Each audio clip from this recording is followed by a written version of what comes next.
যাব না। এক পাগল লোক দাবি করছে যে আপনি তার নিকট ঋণগ্রস্ত। আমরা তাকে প্রাসাদে আমন্ত্রণ জানিয়েছি এবং কিছু অর্থ দিয়েছি, কিন্তু সে তা গ্রহণ করেনি। সে এখন কোথায়? এখানে যাব না। তাকে আসতে বলুন। আপনার যা আদেশ। ফয়সাল এফেন্দিকে আসতে বলো ছেলে।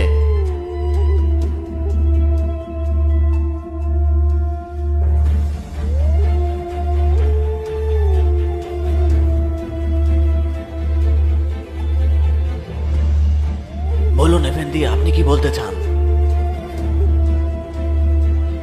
যাব না, আপনি আমার কাছে ঋণগ্রস্ত। আপনার কাছে আমি কিভাবে ঋণগ্রস্ত বৎস? এফেন্দি, আমি ব্যবসা করতাম, ব্যবসায় লোকসান হওয়ায় দেউলিয়া হয়ে গেলাম, আর এ কারণেই আমি অনেক ঋণের মধ্যে জর্জরিত। প্রতি রাতে ঋণ মুক্তির জন্য আমি আল্লাহর কাছে দোয়া করতাম। এফেন্দি, বাবা, জাহাপনা জানতে চান যে তিনি কিভাবে আপনার কাছে ঋণী। আমি যেমন বলেছি, প্রতি রাতে আল্লাহর কাছে দোয়া করতাম। গত রাতে আমার স্বপ্নে আমাদের প্রিয় নবী সাল্লাল্লাহু আলাইহি ওয়াসাল্লামকে দেখেছি। এফেন্দি, সাল্লাল্লাহু আলাইহি ওয়াসাল্লাম।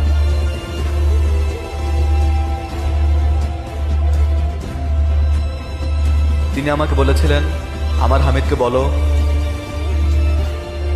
প্রতি রাতে সে আমার উপরে যে সালাতুস সালাম এবং জিকির পাঠ করত, গত রাতে সে তা পাঠ করেনি। যাও এবং গিয়ে তোমার প্রয়োজনের কথা তাকে বলো। তিনি এমনটা বলেছিলেন। এফেন্দি,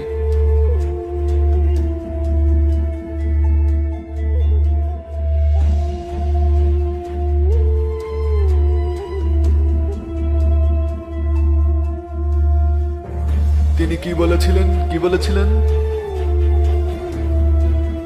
আমার হামিদকে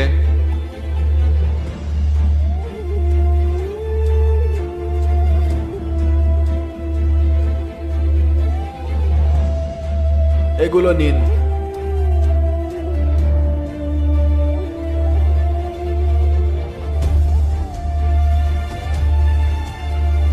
তিনি কি বলেছিলেন তা কি পুনরায় বলবেন?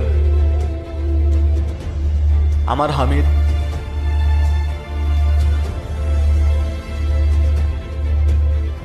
এগুলো নিন।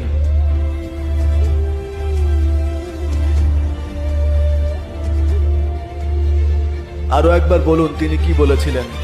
প্রিয় নবী আমাকে স্বপ্নের মধ্যে বলেছেন যে আমার হামিদকে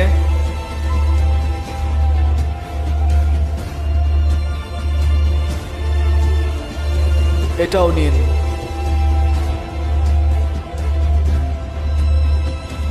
আর একবার বলুন, আমার হামিদ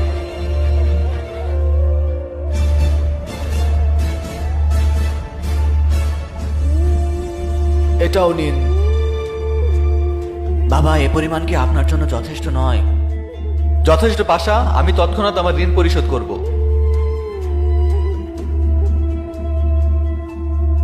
নিরাপদে থাকুন।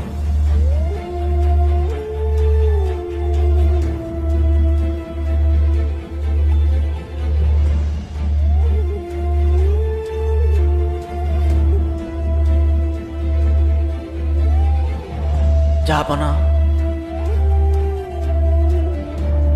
আপনি তো অনেক অর্থই তাকে দিয়ে দিলেন। আপনি কি বলছেন পাশা? আল্লাহর কসম, তিনি যদি আমার সমস্ত ধন সম্পদ, এমনকি আমার রাজত্ব ও যদি চাইতো, আমি তাকে দিয়ে দিতাম। গত রাতে আমি কাজে ব্যস্ত ছিলাম পাশা। কাজ করতে করতে আমি টেবিলে ঘুমিয়ে গিয়েছিলাম পাশা। আমি দুধ পড়তে ভুলে গিয়েছিলাম।